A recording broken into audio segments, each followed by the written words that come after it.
বিশ্বাস আসবে, যেদিন ওটা পিতল মনে হবে না, যেদিন মনে হবে না এটা ভগবান, বিশ্বাস আসছে তারপরে আসছে সম্পর্ক। সম্বন্ধ ধরিয়া ভজে তারে কৃষ্ণ নাহিতে যে বাকি সব মরে অকারণে। ভগবানের সঙ্গে সম্বন্ধ ধরতে হবে। আচ্ছা ভগবান তোমাদের কি হয়? তোমার কি হয় ভগবান? কারো কিছু হয় না, কিচ্ছু হয় না। গোপাল কি হয়?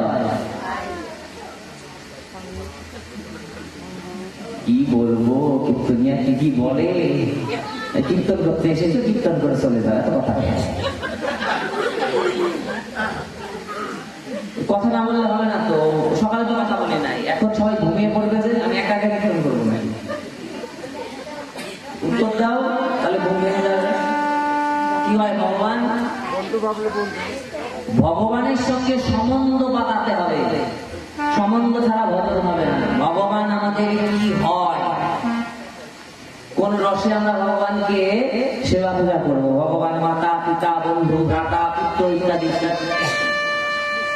যে গোপালকে আমরা স্থাপন করেছি, যে ভগবানকে আমরা আসনে বসেছি, সেই ভগবান আমাদের কি হয় এটাকে জানতে হবে না। ভগবান আমার পুত্র, ভগবান আমার সখা, ভগবান আমার পিতা, ভগবান আমার মাতা, ভগবান আমার বন্ধু ইত্যাদি ইত্যাদি।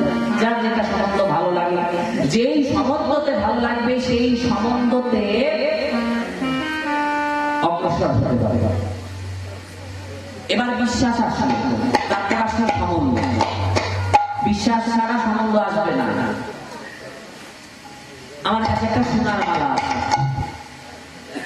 তো রাস্তা দিয়ে হেলে যাচ্ছে একটা মানুষ, আমি কিছু বলে কেউ শুনবে? ওই লোকটার সঙ্গে আমার কোনো সম্পর্ক নাই,